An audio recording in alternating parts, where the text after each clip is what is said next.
The first time I saw my sister cry over a man, it scared me. Not because Clara was weak. She wasn't. My sister had always been the strong one between us. The kind of woman who could walk into a room full of strangers and somehow make everyone feel calmer just by smiling. Even after our dad passed away, she was the one holding our family together while my mother disappeared into months of silence and grief. But that night, she looked completely shattered. I still remember the sound of the rain tapping against my bedroom window while Clara sat on the edge of my bed, hugging one of my pillows tightly against her chest like it was the only thing keeping her from falling apart. "I can't lose him, Ruby," she whispered. Her mascara had smudged under her eyes, leaving faint gray shadows across her skin. Clara never cried ugly. Even heartbroken, she somehow looked beautiful. But there was something in her voice that night that made my stomach tighten. "He loves me," she kept saying. "He really does." I sat beside her carefully, rubbing her back while she struggled to breathe through the tears. The room smelled faintly like vanilla from the candle I'd forgotten to blow out earlier, and outside, thunder rolled low across the sky. "What happened?" I asked softly. She looked down at her hands. "His parents." And just like that, I understood everything. Walker's family was rich. Not just comfortable rich, the kind of rich that made people straighten their backs when they walked into restaurants.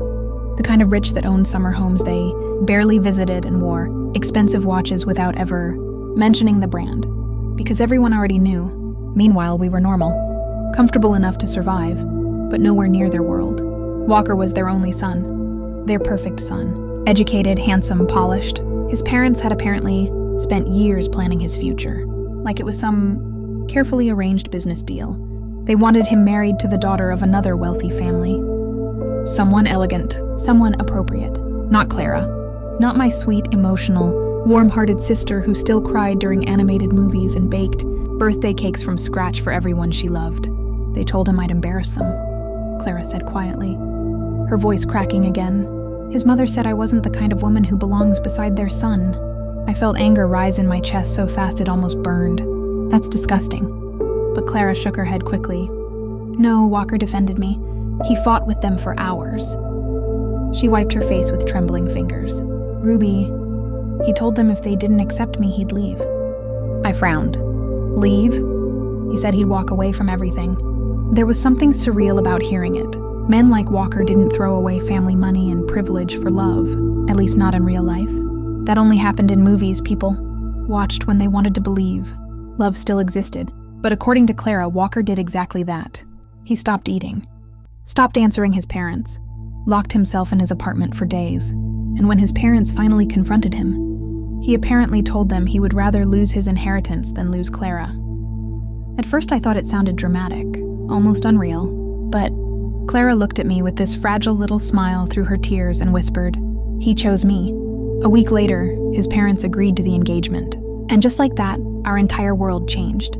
I still remember the night. Walker officially came over for dinner after the family settled everything. My mother spent the entire afternoon cooking like royalty was coming to visit. The house smelled like roasted garlic, butter, and fresh bread by the time he arrived. And honestly, the second Walker stepped inside our home, it became painfully easy to understand why Clara loved him.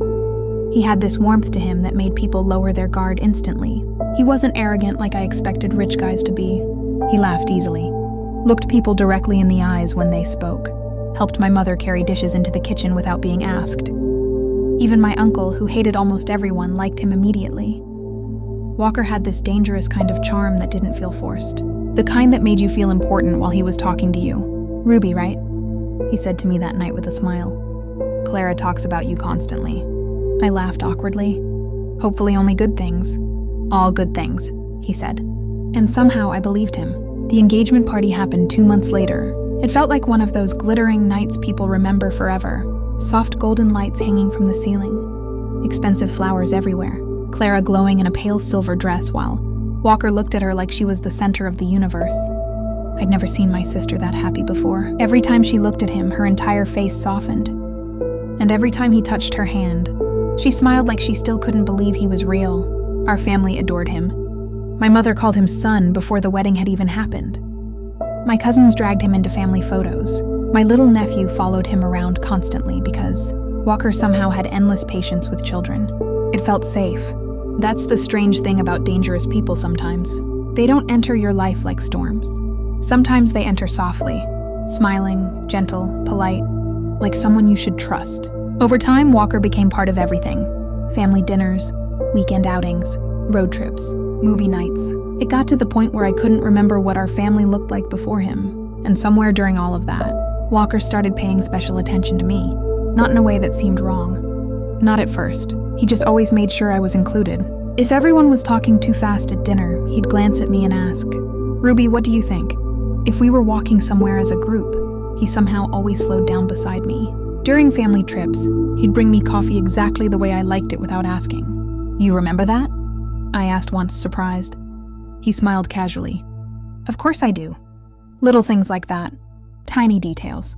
The kind that make you feel seen. And maybe that's why none of us noticed how attached he was becoming to me. Or maybe we noticed and trusted him too much to question it. I don't know exactly when the discomfort started.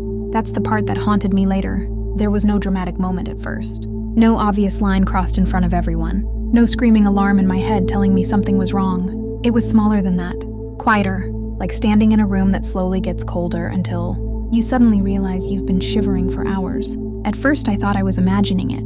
Walker still looked perfect on the outside. Still charming. Still attentive.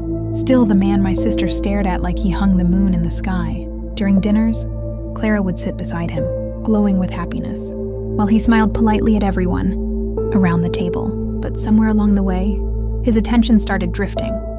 Toward me. It happened so subtly I almost couldn't explain it, even to myself. We'd all be sitting together, and somehow Walker's conversations would slowly shift away from Clara. He'd ask me questions instead. "What music are you listening to lately, Ruby? You still painting? You should show me your sketches sometime." At first, Clara didn't notice. Or maybe she did, and simply thought it was sweet that her fiancé cared about her younger sister. And every single time I started feeling uncomfortable, guilt would immediately follow right after.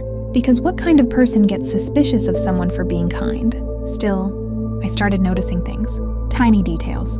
Walker remembered everything about me. The coffee I liked. My favorite movies. The fact that I hated thunderstorms but pretended not to. He remembered little comments I made weeks earlier that even my own friends forgot. And when he spoke to me, he gave me this intense kind of attention that made me feel pinned in place, like I was the only person in the room. One afternoon, the three of us went shopping together for wedding decorations. Clara was excitedly looking through fabric samples while I sat on a couch near the fitting room scrolling through my phone. Walker walked out of nowhere and stopped in front of me. I looked up. For a second, he just stared. Not casually, not normally. His eyes moved slowly over me before he smiled. "Wow," he said softly. "That dress looks incredible on you." I froze a little. The compliment itself wasn't terrible, but something about the way he said it made heat crawl uncomfortably across my skin. "Oh, thanks," I muttered. Then he leaned slightly closer. "That color really brings out your eyes." I laughed awkwardly and looked away quickly, pretending to focus on my phone again. My throat suddenly felt dry. Across the store, Clara waved excitedly at us while holding ribbons against her chest. Walker smiled at her instantly. Perfect fiancé again, like the moment before hadn't happened. I told myself I was overthinking. I had to be, because every time I tried to mentally replay those moments, another voice inside my head would immediately defend him. "He's just friendly. He's affectionate with everyone. You're making it weird." And honestly, I wanted to believe that. I needed to believe that, because Clara loved him so deeply it terrified me. She talked about him constantly, about their future house, their honeymoon plans, the babies they wanted someday. Sometimes she'd fall asleep on the couch with wedding magazines spread across her chest while smiling like someone already living inside her dream life. How was I supposed to destroy that over a feeling I couldn't even fully explain? But the compliments kept happening. And they started getting worse. One evening, we were all having dinner at my mother's house. Claire had gone into the kitchen to help clean dishes while I stayed behind collecting empty glasses from the table. Walker watched me quietly for a moment. Then he smiled. "You know something?" "What?" He leaned back casually in his chair. "Today you actually look more beautiful than Clara." My stomach dropped so fast it physically hurt. I stared at him, genuinely unable to speak for a second. He laughed lightly after saying it like it was harmless, like it was funny, but there was something dark underneath the joke. Something that made my chest tighten. "Don't say things like that," I said quickly. Why not? It's true. I immediately looked toward the kitchen, terrified Clara might have heard him. But she was still humming softly to herself while washing dishes. Completely unaware, Walker noticed my panic and smiled. That smile stayed with me all night. After that, I started becoming hyper-aware whenever he entered a room. My body reacted before my brain did. My shoulders stiffened. My breathing changed. Sometimes my throat would go so dry I'd need water just to speak normally. But the worst part wasn't even the words. It was the touching. At first it seemed harmless. A hand briefly against my back while passing by. His fingers brushing my arm during conversations. A playful shoulder squeeze. Normal family behavior. At least that's what I kept forcing myself to believe. But there's a difference between casual touch and touch that lingers too long. And Walker's touch always lingered. Always. One night, after a family barbecue, everyone was outside in the backyard laughing around the fire pit while I went inside to grab extra drinks from the kitchen. The house was quiet compared to the noise outside. I remember hearing distant laughter through the screen door while ice cubes cracked under my hands at the counter. Then suddenly, arms wrapped around me from behind. I gasped sharply. Walker. My entire body locked instantly. He laughed softly near my ear like my reaction amused him. Relax, he whispered. You scare too easily. His arms stayed around my waist longer than they should have. Much longer. I could feel the warmth of his chest against my back. The pressure of his hands resting too comfortably against my stomach. My heart started hammering so hard it hurt. Walker, I said quietly, trying to step forward. But instead of immediately letting go, his grip tightened for one tiny second. 1 second? That was all. Then he released me casually, like nothing happened. Like I was crazy for feeling frozen in place afterward. He grabbed 2 drinks and smiled normally. Come on, he said. Everyone's waiting outside. And I just stood there staring at the counter after he left, unable to move. I remember looking down at my own shaking hands and thinking, why did that feel wrong? Why did my body react like that? But then came the guilt again. He's going to be your brother-in-law. He was joking. You're twisting innocent things into something ugly. Maybe you just spend too much time online reading horror stories. Maybe you're the problem. So I stayed quiet. And Clara, God, Clara was so happy. Sometimes I'd catch her staring at Walker with this overwhelming softness in her eyes, and the guilt would hit me so hard it made me feel sick. Because what if I ruined everything over nothing? What if I destroyed my sister's future because of my own paranoia? So every time my instincts screamed at me, I buried them deeper, and Walker noticed that too. The night everything shattered felt painfully normal. That's what stays with me the most. Not thunder, not screaming winds, not some dramatic warning from the universe. Just silence. A still, ordinary night that looked exactly like every other night before it. Clara collapsed around 8:30. 1 minute she was laughing, softly on the couch while showing my mother flower arrangements for the wedding on her phone. And the next she suddenly pressed a hand against her stomach and bent forward with this strange, sharp gasp that immediately made my chest tighten. At first we thought maybe it was food poisoning. Then she started shaking. My father rushed to grab the car keys while my mother panicked beside her, trying to keep Clara conscious as her face lost all color. I remember kneeling beside her on the floor, holding her cold hand while she whispered my name weakly. Ruby, I'm here, I kept saying. I'm here. The hospital smelled aggressively clean. Bleach, antiseptic, cold recycled air, bright white lights reflected off polished floors while nurses pushed carts through the hallways with exhausted expressions. Everything moved too fast and too slow at the same time. Doctors took Clara into examination almost immediately. My mother cried quietly beside me while my father paced the waiting area nonstop. And then Walker arrived. I noticed him before he even spoke. Perfect clothes, perfect posture, perfect calm. At first glance, he looked concerned enough. But something about it felt rehearsed, artificial. He hugged my mother, asked where Clara was, spoke in a low, serious voice. But his face didn't change. Not really. There was no panic in his eyes.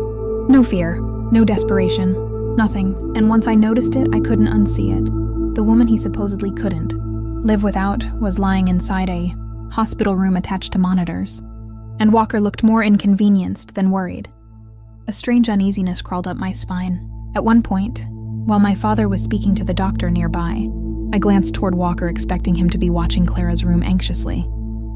Instead, he was staring at me, not with concern, not even confusion, just watching me quietly with this unreadable expression that made my stomach knot instantly.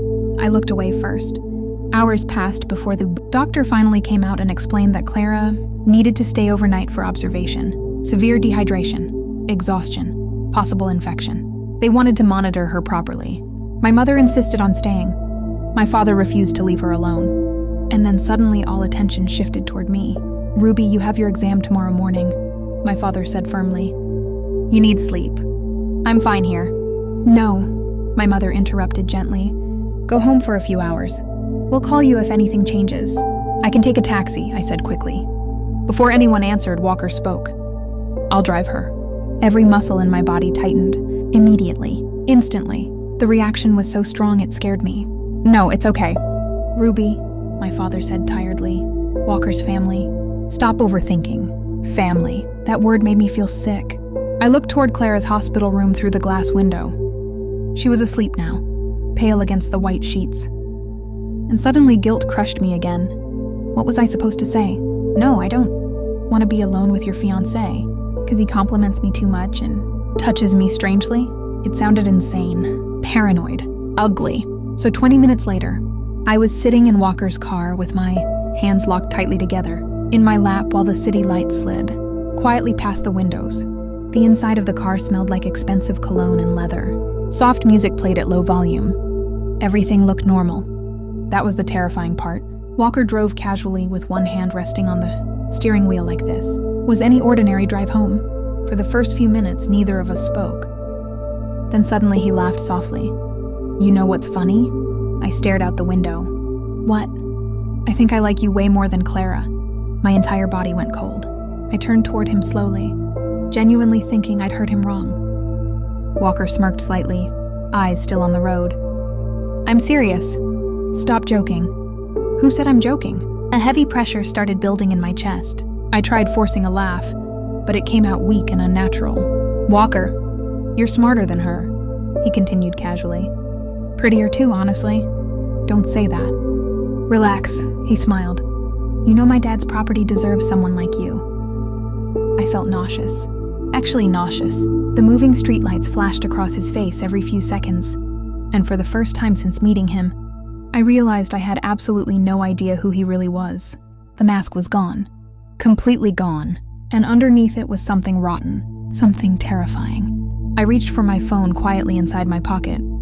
Then he spoke again. "What exercises do you do?" I froze. "What?"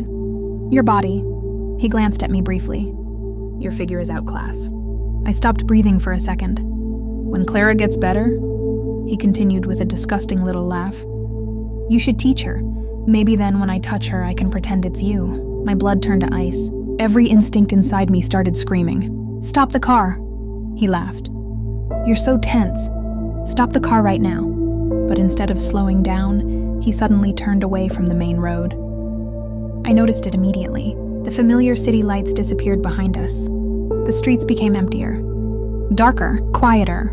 My pulse exploded. "Where are you going?" "Relax." "Walker." No answer. Outside the windows, there was almost nothing. Now except stretches of empty. Road and shadows swallowing everything. Beyond the headlights. Then finally, the car slowed and stopped. My heart slammed so hard against my ribs it physically hurt. The road around us was completely deserted. No houses, no stores, no passing people. Just darkness. Stillness. Walker pressed a button. Click. The doors locked. The sound shot panic through my entire body. I grabbed the handle instinctively anyway. Locked. "Why did you stop?" My voice barely sounded like mine anymore. Walker turned slowly toward me and smiled. Not the charming smile everyone loved.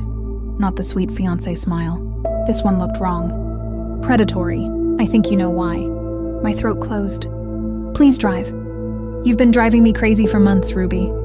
"Walker, Clara can't live without me," he interrupted calmly. "You know that, right?" I stared at him silently, terrified. "If you scream," he continued softly, "if you fight me, if you ruin this relationship, I'll destroy her life." His voice hardened slightly. "And it'll be your fault." My hands started shaking violently. "No, she'll break." He tilted his head slightly. "And you'll be the reason." The panic became so overwhelming I couldn't think properly anymore. My heartbeat thundered in my ears. I reached for the lock again desperately. Walker grabbed my wrist hard. "Don't!" Then suddenly he lunged toward me. Everything after that became fragmented flashes in my memory. His weight crashing against me, my shoulder slamming painfully into the door, the smell of his cologne turning sickeningly suffocating. I froze, completely froze.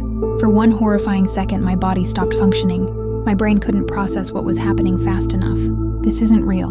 This can't be happening. Then his hand grabbed my thigh aggressively, and survival instinct exploded through me like fire. I started fighting blindly, pushing, kicking, twisting away. Walker cursed angrily while trying to pin me down harder. My hands scrambled frantically across the center console, searching for anything. Then suddenly, metal, a heavy pen. Without thinking, I grabbed it and drove it forward with every ounce of strength I had. Walker screamed. A real scream. Sharp, horrified. The pen struck near his cheek and eye, and instantly he jerked backward, clutching his face. Blood. I saw blood. That single second was enough. I slammed my hand against the central lock button. Click. I shoved the car door open so hard it nearly hit the frame and stumbled out onto the empty road. Then I ran. I ran so hard my lungs felt like they were tearing apart. Behind me, I heard Walker shouting my name. I didn't look back. I couldn't. My legs burned, my vision blurred. My breaths came out broken and ragged while darkness stretched endlessly around me. I genuinely thought he was going to catch me. Every second, every footstep. I thought hands would suddenly grab me from behind. Then finally, headlights. A delivery truck approaching from the distance.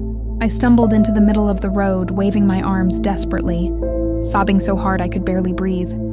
The truck screeched to a stop. And for the first time that night, I realized I was still alive. By the time I made it back to the hospital, I barely felt human anymore. My legs were shaking so violently, I could hardly walk straight through the automatic doors. My lungs still burned from running. My hair was a mess. My clothes wrinkled from the struggle, and my hands would not stop trembling. The bright hospital lights made everything feel unreal. People walked past me normally. Nurses pushed carts down the hallway. A television played softly in the waiting room. Meanwhile, my entire world had just been ripped apart. I remember my mother spotting me first. "Ruby?" The second she saw my face, her expression changed completely. I tried to speak. Nothing came out. Then Clara looked up from the hospital bed, and I broke. The tears hit so suddenly I couldn't control them. One second I was standing there trying to stay composed, and the next I was collapsing into sobs so violent my chest physically hurt. My father rushed toward me immediately. What happened? I couldn't breathe properly. I could still feel Walker's hands on me, still hear his voice, still smell that suffocating cologne trapped inside the car. He tried to... The words shattered halfway out of my mouth. My mother grabbed my shoulders in panic. "Ruby, what happened?" And for the first time since all of this started, I stopped protecting him. I told them everything. Everything. The compliments, the touching, the disgusting things he said in the car, the road, the locked doors, the threats. By the time I finished speaking, the hospital room had gone completely silent except for my crying. Clara looked frozen. Actually frozen. Like her brain physically could not process what she'd just heard. "No," she whispered weakly. "No, Walker wouldn't." But even while saying it, I could see fear starting to break through her denial. Then suddenly, the hospital room door opened. Walker walked in, and seeing him standing there so calm after what he'd done nearly made me physically recoil. There was a small cut near his face now. Fresh scratches along his neck, but otherwise, he looked perfectly composed. Perfect rich fiancé again. The second he saw everyone staring at him, his expression shifted instantly into fake confusion. "What's going on?" "You stay away from her," my father snapped. Walker looked toward me slowly, and then he did something I will never forget for the rest of my life. He smiled slightly. Not nervous, not panicked, confident, like he genuinely believed he could still control this. "Ruby's lying," he said calmly. The room went dead silent. My stomach dropped. Walker sighed heavily and rubbed his forehead like he was exhausted by me. "She's mentally unstable," he continued smoothly. "She's been acting strange around me for months." I stared at him in disbelief. No way. "You're insane," I whispered. But he kept going. "She came on to me tonight in the car," he said. "When I rejected her, she attacked me. For one horrible second, nobody spoke, and that silence nearly destroyed me, because doubt had entered the room. I saw it. My mother looked confused. My father looked furious but uncertain. And Clara looked heartbroken in a way I can't even describe. Like someone tearing her soul apart from the inside. Walker stepped closer carefully, playing the calm victim perfectly. "I love Clara," he said softly. "Why would I ever do something like this?" And suddenly I understood something terrifying. People like Walker survive because they know exactly how to perform innocence. Because monsters don't always look dangerous. Sometimes they look polished, educated, charming, safe. But this time, he made one mistake. He underestimated how hard I fought to survive. My fingers slowly tightened around something still clutched in my hand. Then I opened my palm. A torn shirt button. His shirt button. Ripped off during the struggle inside the car. The room went silent again. Real silence this time. I stepped forward, shaking. "You mean this button?" My voice cracked violently. "The one I ripped off while fighting you?" Walker's face changed instantly. Just for a second. But I saw it. Panic. Real panic. Then my father suddenly grabbed Walker by the collar and pulled him forward hard enough to nearly slam him into the wall. "You touched my daughter?" Walker started trying to speak rapidly, but his voice no longer sounded smooth or controlled. "It's not what—" "Liar!" my mother screamed. And then Clara finally looked directly at Walker. Really looked at him. At the scratches on his face. At the missing button on his shirt. At me standing there, barely able to stop shaking. And I watched the moment her heart broke. Tears filled her eyes instantly. Not soft tears, devastated tears. The kind that come from realizing the person you loved never truly existed. Walker tried one last time. "Clara, listen to me."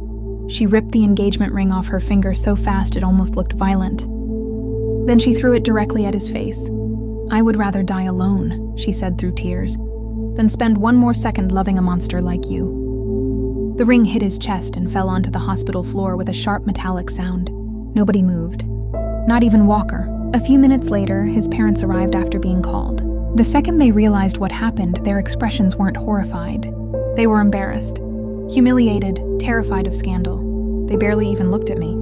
Instead, they grabbed Walker aggressively and started dragging him toward the door while speaking in hushed, angry voices about handling this privately. But it was too late. His perfect image was dead, and deep down, he knew it too. After that night, Clara never spoke to him again. Neither did I. Healing wasn't quick. Honestly, I don't think people fully heal from experiences like that. For months, I jumped whenever someone touched me unexpectedly. I stopped trusting charm, stopped trusting easy smiles. Sometimes I still wake up hearing that car door lock in my head. Click. But I survived. And if you're watching this right now, I need you to hear me carefully. Never ignore your gut feeling. I don't care how perfect someone looks. I don't care how much your family loves them. I don't care how charming, wealthy, educated, or respected they are. Your body notices danger before your mind is ready to accept it. Mine did. Every uncomfortable compliment, every lingering touch, every moment my stomach tightened around him. My instincts were trying to save me, and silence?